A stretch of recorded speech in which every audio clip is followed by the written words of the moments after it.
Hello guys, तो आज हम बात करने वाले हैं 5 ऐसे का सुपर पॉपुलर एनिमे शोज के बारे में जो फैंस के लिए सच में इतने औसम है या बस एक ओवर हाइप सीरीज।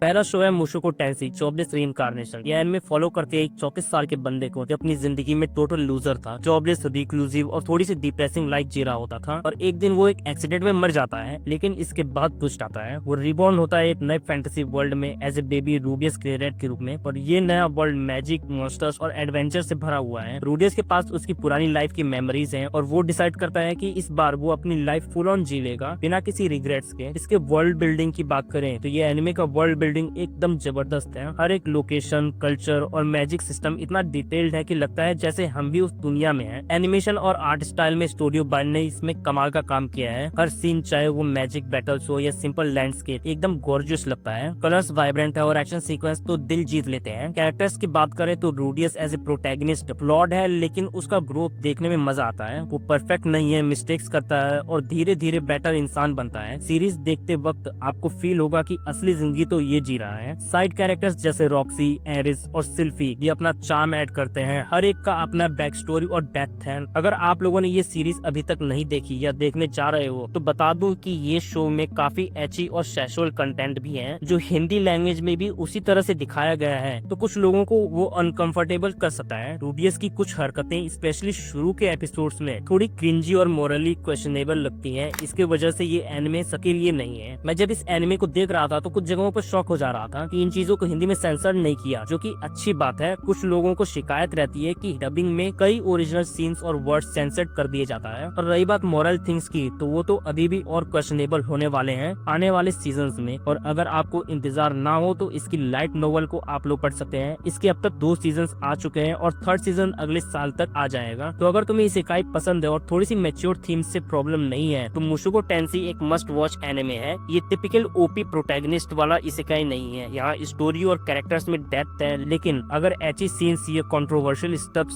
तुम्हारे लिए ठीक नहीं है तो शायद ये स्किप कर दो। ओवरऑल ये एक सॉलिड एनिमे है मेरे लिए। एनिमेशन, स्टोरी और इमोशंस के लिए ये एक टॉप क्लास है, लेकिन थोड़ी सी फ्लॉज भी है। नेक्स्ट शो की बात करें तो उसका नाम है that time I got reincarnated as a slime. ये स्टोरी है एक 37 साल के average Japanese salaryman Satoru Mikami की। एक दिन उसे एक चोर सड़क पे चाकू मार देता है और वो मर जाता है, लेकिन ये तो बस शुरुआत है। और वो रीबॉर्न होता है फैंटेसी वर्ल्ड में एज ए स्लाइम। जी हाँ, एक छोटा सा blue bouncy slime named Rimuru Tempest. और ये स्लाइम बड़ा पावरफुल होता है, ही कैन एब्जॉर्ब क्रिएचर्स और उनके पावर्स भी कॉपी कर सकता है। इसके बाद रिमरू शुरू करता है अपना खुद का एक नेशन बनाना, जूरा टेम्पेस्ट फेडरेशन, और कई लोगों से दोस्ती करता है लाइक गॉब्लिन्स, ऑर्क्स, डीमंस और इवन ड्रैगन। स्टोरी में एक्शन है, कॉमेडी है और एक हार्ट वार्मिंग वाइब है जो दिल को छू जाता है। प्लॉट का पेस काफी फास्ट तो कभी स्लो हो जाता है, but overall it's a fun ride. Rimuru is the star, no doubt. He is overpowered, लेकिन उसका काम, लॉजिकल और friendly nature makes him super likeable. वो एक ऐसा लीडर है जो सबको साथ लेकर चलता है। सपोर्टिंग कास्ट में मिलिन, शियोन, बेनुमारू जैसे कैरेक्टर्स भी शाइन करते हैं। ये शो लाइट हार्टेड और फील गुड है। नेशन बिल्डिंग का कॉन्सेप्ट फ्रेश लगता है compare to typical isekai. Comedy hits the spot और एक्शन सीन्स जब आते हैं तो दिल खुश कर देते हैं। रिमरू का journey from a nobody to a nation leader inspiring है। इस एनिमे के टोटल 3 सीजन हैं। सीजन 3 के बारे में कुछ फैंस बोलते हैं कि पेस बहुत स्लो हो गया, टू मैनी मीटिंग्स और फिलर्स वाइज देते हैं, थोड़ी सी इंटेंसिटी की कमी हो जाती है, स्पेशली एक्शन के लवर्स के लिए। और हाँ, अगर आपको डीप कैरेक्टर डेवलपमेंट चाहिए तो थोड़ा डिसअपॉइंट हो सकते हो। बाकी ये एनिमे मुझे बहुत ज्यादा अच्छा लगा। अगर तुम्हें लाइट हार्टेड फन और थोड़ी सी नॉस्टैल्जिक इसेकाई वाइब चाहिए तो हाँ, थोड़ी कमी है पेसिंग में और कैरेक्टर डेप्थ है, लेकिन ओवरऑल ये एक इंजॉयबल एनिमे है जो आपको जरूर देखना चाहिए, स्पेशली सीजन 1 और 2। सीजन 3 थोड़ा स्लो है, लेकिन डाई हार्ड फैंस को पसंद आएगा। आपको रिमरू के स्लाइम एडवेंचर डिसअपॉइंट नहीं करेगा। ये एनिमे आपको यूट्यूब पर फ्री में देखने को मिल जाएगा। तीसरा शो है सुकेमिशी मोल्डेड फैंटेसी। ये इसका एनिमे थोड़ा हटके है और इसका मिक्स ऑफ कॉमेडी, एक्शन और फैंटेसी दिल को जीत लेता है। सुकेमिशी की कहानी शुरू होती है माकोटो मिसुमी से, एक टिपिकल हाई स्कूल लड़का जो एक दिन सडनली एक फैंटेसी वर्ल्ड में समन हो जाता है। लेकिन यहाँ ट्विस्ट है, गॉडेस जो उसे समन करती है उसको माकोटो का चेहरा पसंद नहीं आता। हाँ बिल्कुल, शी कॉल्स हिम अगली और हीरो का टाइटल छीन के उसे वेस्टलैंड में फेंक देती है। बट यहीं से स्टोरी में मजा आता है। माकोटो को मून गॉड सुकुयोमी का ब्लेसिंग मिलता है और उसके पास इंसेन मैजिकल पावर हो रहे हैं। वो इस न्यू वर्ल्ड में अपना रास्ता बनाता है, ड्रैगन्स और स्पाइडर जैसे क्रिएचर्स के साथ दोस्ती करता है। ये एक स्काई है जो थोड़ी सी पैरोडी वाइब देता है, लेकिन साथ ही साथ अपना यूनिक चार्म रखता है। अब बात करते हैं कैरेक्टर्स की। Makoto is not your typical overpowered NC. हाँ, वो सुपर स्ट्रॉन्ग है, लेकिन उसका नेचर बड़ा डाउन टू अर्थ है और रिलेटेबल है। फिर दो वाइफू मटेरियल, टोमोए एक बैडएस ड्रैगन और मियो एक स्लाइटली यंडेरी स्पाइडर डीमन। इन दोनों का माकोटो के साथ केमिस्ट्री कॉमेडी का तड़का लगता है। टोमोए और मियो हमेशा माकोटो के अटेंशन के लिए लड़ते हैं और ये लव ट्रायंगल वाइब शो को और एंटरटेनिंग बनाता है। बाकी कैरेक्टर्स जैसे एमा द और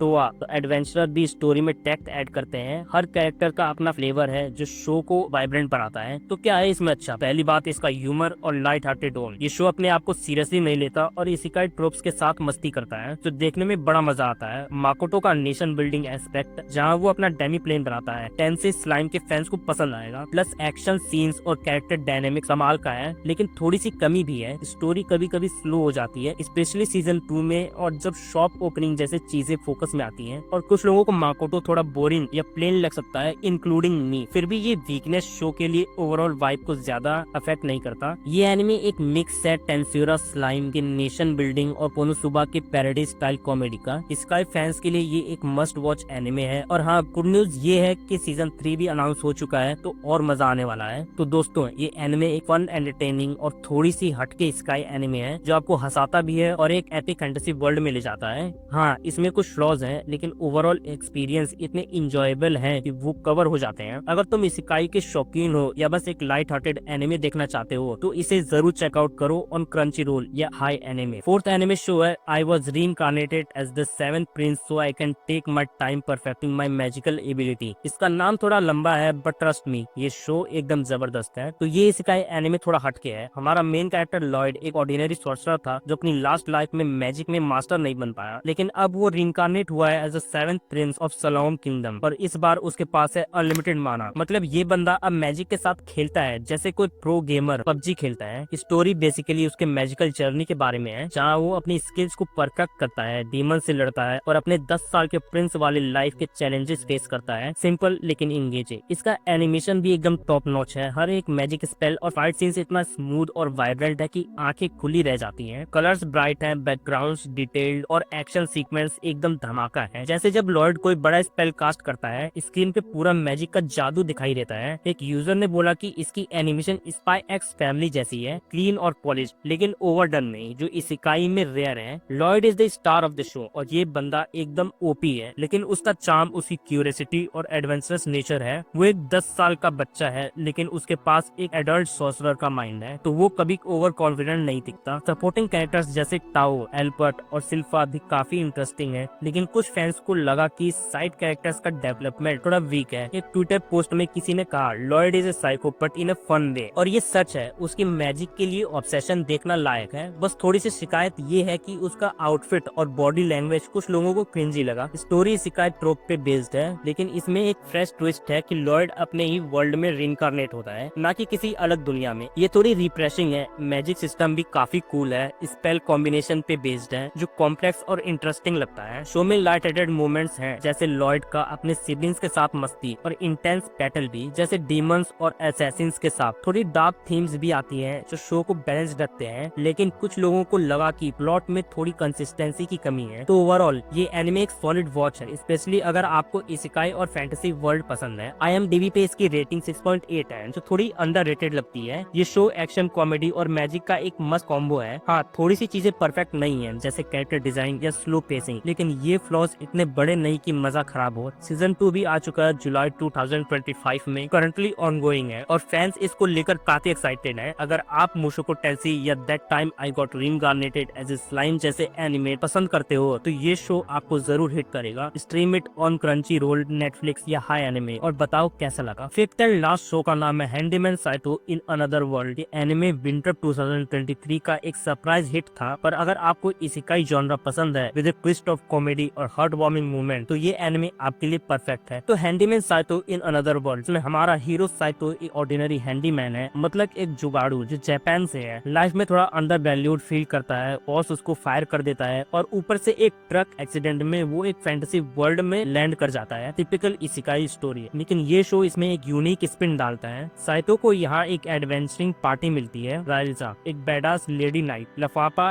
एक क्यूट बट ट्रेडी फेरी, और मॉर्लॉक एक फॉरगेटफुल ओल्ड विजार्ड जो अपने स्पेल्स भूल जाता है। इन तीनों के साथ साइतो अपने हैंडीमैन स्किल्स का जादू दिखाता है। लॉक पिकिंग, इक्विपमेंट रिपेयर और छोटी छोटी चीजों से पार्टी को सेव करता है। ये शो बेसिकली एक कॉमेडी एडवेंचर है विद स्लाइस ऑफ लाइफ फल। अब बात करते हैं इसके प्लस पॉइंट की। पहली चीज, story telling is top notch. Show छोटे छोटे स्किट्स के थ्रू स्टोरी बताता है। हर स्किट में ह्यूमर, एक्शन और थोड़ी सी मिस्ट्री होती है जो स्टोरी को फ्रेश रखती है। हर स्किट में ह्यूमर, एक्शन और थोड़ी सी मिस्ट्री होती है जो स्टोरी को फ्रेश रखती है। कॉमेडी बहुत नेचुरल लगती है। लफाफा की स्टिंगलीनेस और मॉर्लॉक के मेमोरी इश्यूज से बहुत हंसी आती है, और कैरेक्टर्स एकदम लवेबल। साइतो का कैरेक्टर डेवलपमेंट जबरदस्त है। वो अपने आप को यूजलेस समझता है, लेकिन धीरे धीरे पार्टी का इंडिस्पेंसिबल पार्ट बन जाता है। रेजा और लफाफा के साथ उसका बॉन्ड बहुत हार्ट वार्मिंग है, और थोड़ी सी रोमांटिक सब टेस्ट भी है जो फोर्स्ड नहीं लगती। एनिमेशन बाय स्टूडियो C2C भी काफी क्लीन और कलरफुल है। फैंटेसी वर्ल्ड में वाइब्रेंट लगता है, पर एक्शन सीन्स भी स्मूथ है। म्यूजिक में भी एक चिल एडवेंचरस वाइब है, लेकिन हर शो परफेक्ट नहीं होता, तो कुछ कॉन्स भी हैं। स्टार्टिंग के एपिसोड्स थोड़ी सी डिसअपॉइंटेड लग सकती है, क्योंकि स्किट फॉर्मेट की वजह से स्टोरी थोड़ी स्कैटर्ड सी है। अगर आपको लीनियर स्टोरी टेलिंग पसंद है तो शायद ये थोड़ा कंफ्यूजिंग लगे, और कुछ लोगों को लगता है कि शो का सेकंड हाफ थोड़ा मोनोटोनस हो जाता है with N unexpected boss battle जो स्टोरी से थोड़ा डिस्कनेक्टेड लगता है। एक और चीज, थोड़ी सी फैन सर्विस है, स्पेशली राइल्जा के साथ, जो थोड़ी अननेसेसरी लगती है, और कुछ साइड कैरेक्टर्स के आर थोड़े अंडर डेवलप्ड हैं, जैसे वो एल्फ और सेल्रिक वाला सब प्लॉट जो रैंडमली आ जाता है। तो ओवरऑल ये एनिमे कैसा है? Handyman Saito in another world एक रिफ्रेशिंग टेक है इसेकाई जॉनरा पे। ये ओवरपावर्ड हीरोज या हारिम नॉनसेंस पे फोकस नहीं करता, बल्कि एक relatable down to earth protagonist और उसके क्वर्की फ्रेंड्स की स्टोरी बताती है। कॉमेडी, एक्शन और इमोशनल मूवमेंट्स का बैलेंस बहुत अच्छा है। अगर आपको light hearted fantasy with a touch of heart पसंद है तो ये मस्ट वॉच है। आप इसको क्रंची रोल या प्राइम वीडियो पे देख सकते हो, सब या डब दोनों ऑप्शन अवेलेबल है। और हाँ, मांगा भी चेकआउट कर सकते हो जो जैन प्रेस ने इंग्लिश में रिलीज किया है। तो ये थी वो कुछ शो जो मैं आपको रिकमेंड करना चाहता था। पर अगर आपको ये रिव्यू पसंद आया तो लाइक और सब्सक्राइब करना मत भूलना। मिलते हैं नेक्स्ट एनिमे रिव्यू के साथ, तब तक कीप वॉचिंग एनिमे और एंजॉय करो।